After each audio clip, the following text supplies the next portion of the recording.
Hi, it's Doug. Turkeys, like this one I have here, are such strange looking birds, don't you think? Someone named Charlotte has a question about turkeys. Let's give her a call now.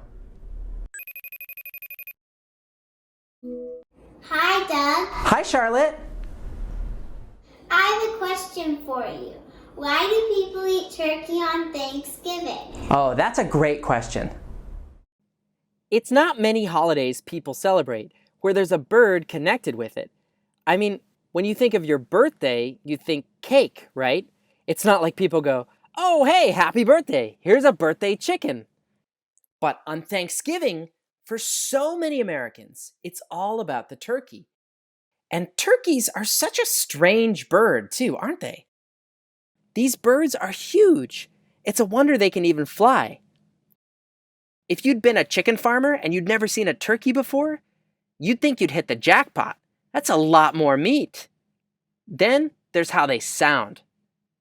What other bird makes a sound like this? So weird. But maybe most impressive of all is how they look.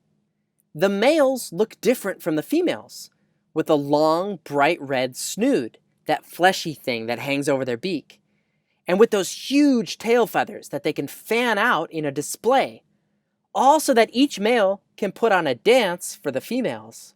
They really do this, a turkey dance. So what gives? Why are turkeys such a huge part of one of our major holidays? Well, whenever you want to find out why there's some tradition that people have, something they do regularly every year, the way I try to find out is to look for experts on the past. I look for a historian, someone who keeps track of the stories and events that happened before you and I were alive. Lots of historians have written books and web pages about how different holidays got started, including the holiday of Thanksgiving. I didn't know the answer to this question until I started looking, and I was surprised to find out that Thanksgiving is a holiday that goes way, way back in history. In ancient times, lots of people all around the world would have a big feast or meal at some point in the fall season. It would be a big celebration. Now, why do you think that is? Why a big celebration in the fall? And why especially a feast or a big meal? Before I say anything more, now would be a good time to pause the video and discuss. Okay, you ready? Well, the reason for this big feast every fall was because that is the time of harvest, the time when food would have finished growing for the year and be ready to collect. It was a time of celebration, a time to finally feel relaxed after so much hard work. And for many people, a time to feel thankful too. Thankful to friends and family for all their hard work together, thankful for good weather, thankful for plenty of food saved up for the winter.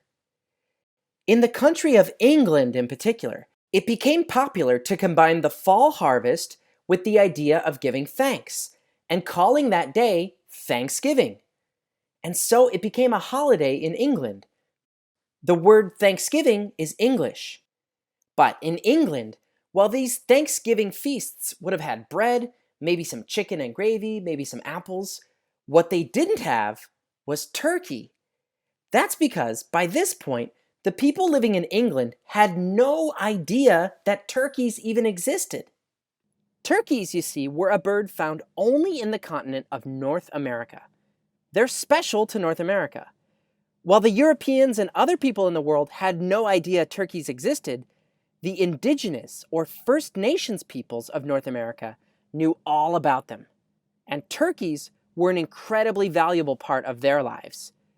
Indigenous people of Mexico, such as the Mayans and the Aztecs, were some of the very first turkey farmers. They'd raise and breed turkeys, and just like chickens, they'd use them for their eggs. Yeah, you can eat turkey eggs. They'd eat the meat of the turkey too. And they'd use the turkey's beautiful feathers for decorations and ceremonies. The kind of turkey found in Mexico, called the ocellated turkey, has especially shiny and colorful feathers. When the English started coming to North America, they brought their celebration of Thanksgiving with them. Their feast had always included foods they were used to. But when they arrived in North America, now they were in the land of the indigenous people of North America. These people grew and ate foods the English people had never seen: corn, cranberries, pumpkins, squash, and turkeys. The English people living in North America soon started to include these indigenous North American foods in their Thanksgiving meal. Now, here's the funny thing. Even though Thanksgiving, with that name, started out as a holiday celebrated by the English, it isn't really celebrated much in England anymore. But in the United States and in Canada, where many English people moved, it stayed a holiday. In fact, it's become a major holiday, with turkeys having become a symbol of the entire day. People hang up turkey decorations, sometimes dress their pets in turkey costumes. And even though it was the English who may have named it Thanksgiving, it's not a holiday that's about celebrating a certain people or a certain country. Anyone can celebrate Thanksgiving. For many people living in North America today, this is a holiday about getting together with close friends or family and taking time out of our busy lives to be thankful for all that we have, no matter where you come from and no matter what you eat. That's all for this week's question. Thanks, Charlotte, for asking it. Now, for the next episode, I reached into my question jar and picked out 3 questions sent in to me that I'm thinking about answering next. When this video is done playing, you'll get to vote on one. You can choose from: why do we have 12 months in a year? How do phones ring? Or why are some babies born as twins? So submit your vote when the video is over. I want to hear from all of you watching. There are mysteries all around us. Stay curious and see you next week.